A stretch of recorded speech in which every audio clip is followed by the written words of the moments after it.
Bismillahirrahmanirrahim. Assalamualaikum warahmatullahi wabarakatuh. Kali ini kita akan coba membahas mengenai algoritma dan programming 1 ya.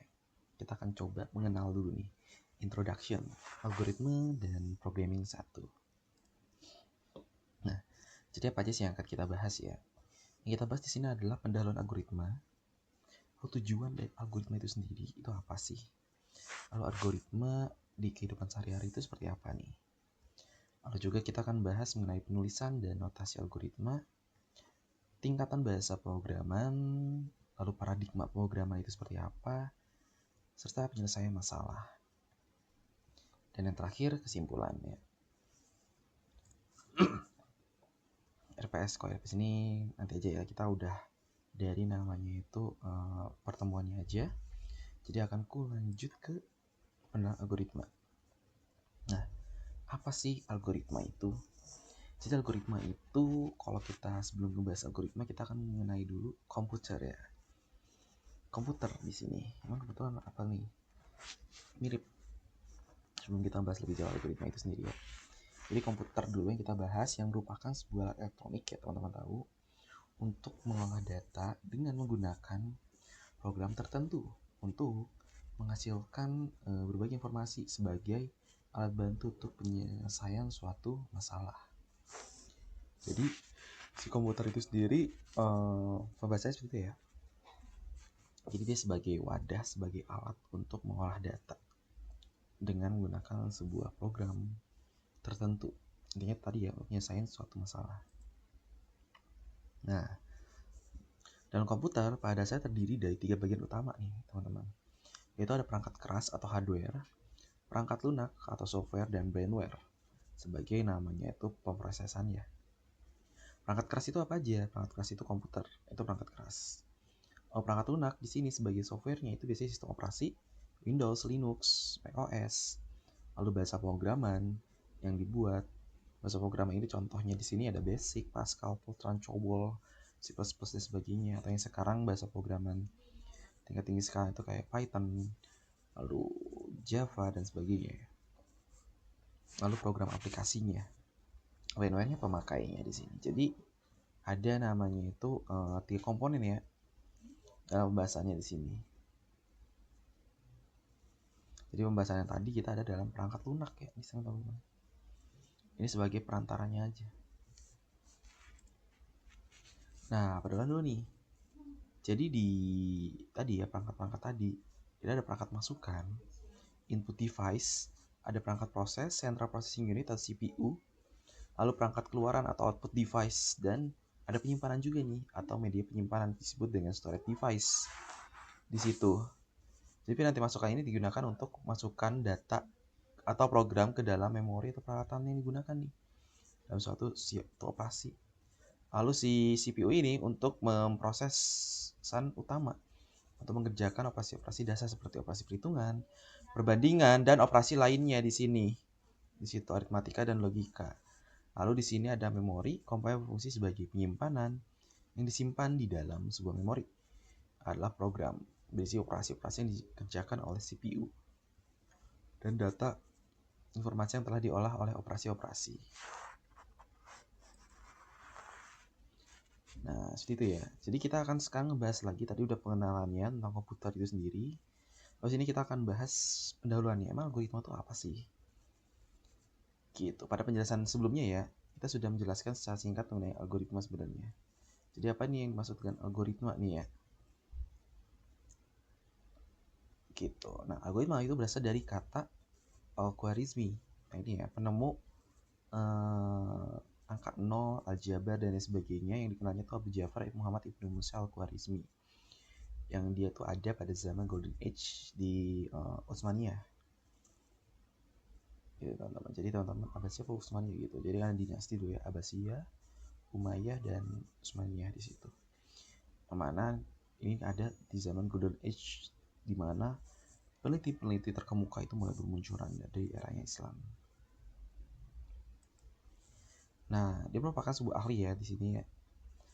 Matematika, astronomi dari Persia, dan juga merupakan penulis buku dari Al-Jabar wal Muqabalah.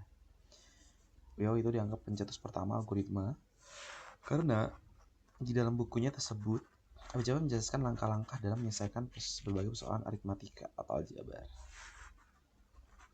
Algoritma juga didefinisikan sebagai rangkaian terurut, langkah-langkah yang logis dan sistematis yang disusun untuk menyelesaikan suatu masalah. Algoritma dikatakan sebagai jantung ilmu komputer atau informatika, dan sebenarnya pemakai algoritma ini tidak hanya dalam ilmu komputer, tapi juga dalam bidang lain di kehidupan sehari-hari. Nah, itu menurut Al-Khwarizmi ya. Nah, di sini dari sumber tadi Al-Khwarizmi, maka ada nih ilmuwan lainnya, sepertinya di sini Donald Knuth yang bersumber dari aku tadi juga sebenarnya, di mana dia ngasih tahu nih ada beberapa ciri algoritma dari tujuannya di sini ya. Kalau tadi kita pahami, algoritma itu didefinisikan sebagai rangkaian yang terurut dari langkah-langkah yang logis. Jadi harus sistematis nih, logis sistematis untuk menyelesaikan sebuah masalah. Di situ. Nah, dari situ dapatlah sebuah tujuan. Yang mana di sini algoritma sendiri itu mempunyai awal dan akhir. Jadi pasti ada permulaan dan berhenti si algoritma ini sendiri. Jadi memiliki langkah yang terbatas. Setiap langkah itu harus didefinisikan dengan tepat sehingga tidak memiliki arti ganda. Gitu. Makanya tadi harus logis, not ambiguous. Memiliki masukan, kondisi awal dan keluaran, kondisi akhir. Dan harus efektif. Makanya tadi ya, nggak boleh ada ganda, harus efektif dia. Bila diikuti benar-benar nih dapat menyelesaikan masalah. Itu ya, itu contoh tujuannya. Nah, di sini emang algoritma kayak dalam kehidupan sehari-hari seperti apa sih? Ada banyak ya. Di sini contoh, kita ingin membuat sebuah kue. Di sini ya, pasti kan di sini algoritmanya ada resep kue. Gimana contoh langkah dalam algoritmanya? Pasti masukkan telur dulu ke dalam wajan, kocok sampai mengembang, dan lain sebagainya. Begitu pula dengan buat pakaian, kita harus bikin dulu pola pakaian, algoritma pola pakaian. Gunting kain, bikin desainnya dulu, kita cetak, lalu gunting kain dari pinggir kiri bawah dan sebagainya sejauh berapa senti dan sebagainya di situ. Rakit mobil pun juga, panduan rakit, sambungan komponen A, B, dan C, dan sebagainya. Kegiatan sehari-hari, jadwal harian, pukul 6, mandi pagi, pukul ini sebagainya. Lalu mengisi voucher HP, paduan pengisian, tekan 888, masukkan nomor voucher. Itu contohnya ya. Oke, sekarang kita coba membahas di sini mengenai notasi penulisan atau notasi algoritma di sini ya. Jadi ada notasi 1, itu adalah untaian kalimat deskriptif. Notasi 2, itu ada diagram alir atau flowchart. Dan notasi 3 ada pseudocode. Jadi ada notasi-notasi nih yang penulisan dalam algoritma itu sendiri. Itu. Nah, penulisan atau notasi algoritma ini kita coba lihat dari uraian deskripsi.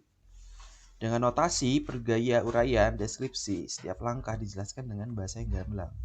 Terus ini diawali dengan kata kerja baca atau membaca nih biasanya.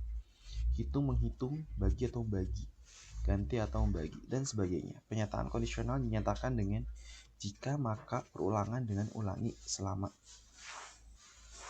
Gitu. Jadi ada contoh-contoh seperti contoh nih, saya mau bikin algoritma hitung luas keliling lingkaran. Deskripsinya, bikin contohnya deskripsi lalu masukkan jari-jari lingkaran. Hitung luas lingkaran dengan rumus L P kali L kali R. Lalu hitung keliling lingkaran dengan rumus K2 kali P kali R. Tampilkan luas lingkaran. Tampilkan keliling lingkaran di sini. Jadi bisa kita alur seperti itu. Lalu diagram alir di sini ada penulisan algoritma yang dilakukan dengan menggunakan diagram-diagram. Setiap diagram mewakili satu instruksi perintah tertentu, urutan perintah dalam suatu algoritma. Digambarkan dengan berbagai ada panah nih, nanti kita coba lihat. Dari suatu diagram ke diagram lainnya. Tidak cocok untuk tulisan algoritma yang panjang karena menimbulkan kerumitan di sini.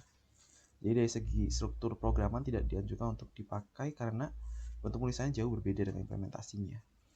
Tahun 1980-an. Dan diagram alir ini yang mau ditinggal kecuali untuk penulisan langkah-langkah yang global. Sebuah algoritma. Jadi kalau menggunakan global, diagram alir ini sangat mendukung sekali ya. Jadi kita pertama pasti membuatnya deskripsi dulu, habis itu diagram alir. Nah, contoh diagram alir atau flowchart ini seperti ini. tadi ya yang kita bikin, V, baca, dan sebagainya sampai cetak dari ininya. Dan teman-teman untuk membuat diagram Eileen ini atau flowchart ini ada ketentuannya. Sini ada simbol-simbolnya nih, terminator, ada garis alir, preparation, teman-teman bisa baca aja di sini. Permulaan, akhir, sebagainya. Jadi teman-teman tentuin blok-bloknya sesuai dengan kebutuhannya, sesuai dengan sub ininya. Seperti itu. Kalau pseudocode, nah pseudocode ini notasi yang menyerupai notasi bahasa pemrograman tingkat tinggi. Misalnya bahasa Pascal, C, Java, dan sebagainya. Umumnya dia mempunyai notasi yang hampir mirip nih. Ada beberapa instruksi dan beberapa bahasa pemrograman seperti notasi if, then, else, while, do, repeat, until, read and write, dan sebagainya. Strukturnya biasanya dia punya bagian kepala atau header, memuat nama si algoritmanya, serta informasi keterangan tentang algoritma tertulis itu. Lalu bagian deklarasi, definisi dari variabel di sini memuat definisi nama dan sebagainya. Prosedur, nama fungsi, tipe data yang digunakan. Bagian deskripsi, rincian langkah-langkah. Muat langkah penyelesaian termasuk beberapa perintah seperti baca data, tampilkan, ulangi yang mengubah data input menjadi outputan di sini. Nah, contohnya di sini dalam kita buat pseudocode menghitung luas sebuah persegi panjang. Nah, di sini ya ada algoritma luas persegi panjang. Kita bisa menghitung sebuah luas persegi panjang apabila di sini panjang dan lebar persegi panjang tersebut diberikan. Berarti ada inputannya. Jadi dia ngasih penjelasan. Deklarasi, definisi nama, peubah atau variabel. Kita berarti pakai panjang, habis itu lebar, habis itu luas. Panjang buat inputan panjangnya, lebarnya, habis itu luas buat outputnya ya. Oh, deskripsi. Read. Jika saya membaca inputannya itu panjang dan lebar, input baca, maka luas ambil panjang dan lebarnya untuk dikalikan. Sehingga kita write outputnya di situ itu luas. Gitu. Sehingga gitu ya. Untuk outputnya mah di in. Jadi ada bahasa kode di sini.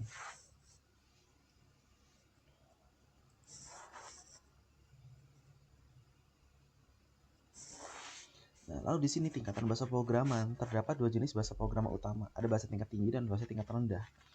Bahasa tingkat tinggi di sini seperti Basic, COBOL, Pascal yang dimulai dipahami oleh manusia, memiliki sintak yang mirip dengan manusia. Komputer tidak dapat memahami bahasa tingkat tinggi secara langsung sehingga diperlukan kompilator atau kayak penerjemahnya ya.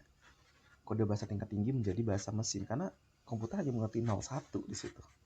Lalu bahasa tingkat rendah mendekati bahasa mesin yang ditulis dalam kode mesin atau kode ada heksadesimal. Jadi kalau teman-teman mempelajari di situ ada biner, ada oktal, ada desimal, ada heksadesimal dan sebagainya di sana. Itu yang dipahami oleh si komputer. Komputer hanya dapat menerima instruksi dalam bentuk kode mesin atau kombinasi dari bit-bit listrik di situ. Kode mesin adalah bahasa pemrograman atau bahasa komputer yang sebagian besar dari angka 0 atau 1 di situ dan 1. Bahasa tinggi digunakan oleh pengembang perangkat lunak manusia untuk menyusun perintah dan rumus-rumus yang lebih mudah dimengerti. Kompilator atau penerjemah juga digunakan untuk menerjemahkan perintah-perintah dalam bahasa tingkat tinggi ke bahasa mesin yang dapat dimengerti oleh komputer. Ini memungkinkan manusia berkomunikasi dengan komputer melalui bahasa pemrograman yang lebih akrab dan mudah dimengerti. Seperti itu. Nah, ini contoh nih, terdapat dua jenis bahasa pemrograman utama tingkat tinggi di sini ya. Ini sama aja deh, lupa. Nah, ini lebih jelasnya sih ya. Kalau ini lebih jelasnya nih, ini contoh alurnya aja, ini mah sama aja tadi. Lupa aku belum hapus kayaknya. Jadi ada high level language, di sini ada C, Python, Java, Go. Lalu low level language itu ada assembly bahasa mesin. Ini tingkatan manusia, ini tingkatan hardware mesin. Di situ. Jadi kita di sini tingkatannya. Kalau di sini pusing itu bikin programannya. Gitu. Jadi tingkatannya seperti ini ya. Jadi teman-teman hanya paham ini aja. Kalau paham ini ya mangga sih, pusing paling. Gitu. Jadi di sini paradigma pemrograman. Kalau kita lihat ya, pemrograman prosedural dan struktur itu berdasarkan urutan sekuensial, jadi berurutan. Kalau si program prosedural dan struktur, program yang itu tuh dia kita udah dalam rangkaian si prosedur dan manipulasi data dan instruksinya itu dikerjakan secara berurutan dari atas ke bawah. Kalau fungsional Dia berdasarkan teori fungsi matematika atau fungsi dasar utama program di sini. Kalau implementasi objek di sini sifatnya itu memiliki berbagai namanya itu 4 pilar dari sistem OP, itu ada inheritance, ada sebagainya, polymorphs, ada polymorphs, prism, ada interface, ada abstraction. Yang mana di sini dia memiliki data, variabel, walaupun sama aja sebenarnya ada property, method, event, prosedur yang dimanipulasi. Tapi intinya dia berbasis sebagai objek. Implementasi fungsi di sini fokus pada fungsi-fungsi tertentu saja, sangat tergantung pada tujuan pembuatan dari bahasa itu sendiri. Lalu juga programan deklaratif yang sifatnya ya deklarasi aja di situ. Deskripsikan suatu masalah dengan penyataan daripada memecahkan masalah dengan implementasi algoritma. Gitu, jadi penyataan aja dia. Jadi kalau kita membuat sebuah algoritma, nanti langkah-langkah desain itu pertama adalah menganalisis masalah. Itu tindakan kita dalam mengidentifikasi informasi menjadi keluar pemecahan masalah dan data-data yang menjadi masukan di sini. Dengan kerangka pemecahan masalah itu masukannya apa, prosesnya seperti apa, dan keluaran seperti apa. Ini hal yang penting. Kalau membuat algoritma, yaitu kita menuangkan ide dari identifikasi masalah ke dalam bentuk algoritma, baik dalam menggunakan flowchart, pseudocode, atau diagram-diagram lainnya. Gitu, ada banyak hal, tapi kita jadi standar adalah ini. Juga menuangkan algoritma ke dalam bentuk program, yaitu proses pembuatan kode dengan menggunakan sebuah bahasa programmer tertentu untuk menghasilkan suatu hal dan menyelesaikan masalah di sana. Juga kita pengujian, mengeksekusi dan menguji program itu sendiri atau implementasi, teman-teman. Apakah sesuai dengan apa yang kita pengen buat atau enggak di sana. Ya, jadi itu kesimpulannya sebenarnya singkatnya, algoritma adalah langkah-langkah sistematis untuk menyelesaikan masalah, jadi tersistematis, harus logis. Mereka penting dalam ilmu komputer dan pemrograman. Analisis algoritma membantu kita memahami kinerja dari algoritma yang kita buat itu sendiri. Desain algoritma melibatkan berbagai strategi pemecahan masalah yang cerdas di situ. Oke, itu aja. Ini sumber-sumbernya, publikasinya yang bisa teman-teman eksplor lebih jauh. Lagi di sini ya, ini mungkin quotes saja. Jadi intinya teman-teman jangan terus semangat, belajar terus di sini. Apa ini teman-teman bisa tanyakan atau di kolom komentar di situ ya. Buat diskusinya, pada dasarnya mempunyai ketetapan, tidak tergoyahkan, berisi dengan ilmu pengetahuan hingga yakin dengan seyakin-yakinnya bahwa apa yang kita lakukan adalah benar dan baik, itu akan menjadi hasil yang sangat baik nanti. Itu menurut Ki Hajar Dewantara yang merupakan aktivis pergerakan kemerdekaan Indonesia, kolumnis dan politisi 1889 sampai 1959. Jadi intinya teman-teman kalau udah wah ini bisa memecahkan masalah dan sebagainya, teman-teman seyakin-yakinnya belajar dan terus namanya itu tampak diri. Ya, alhamdulillah beramin, kita syukuri kita udah selesai pembelajaran dari algoritma pemrograman pada bagian ke-1. Ya, kita masih teori ya. Kedepannya insya Allah kita akan seringnya praktek di sana, praktek untuk ya lebih paham di sana dalam segi implementasinya dalam pembuatan algoritmanya. Ya, cukup sekian, terima kasih, saya akhiri. Wassalamualaikum warahmatullahi wabarakatuh.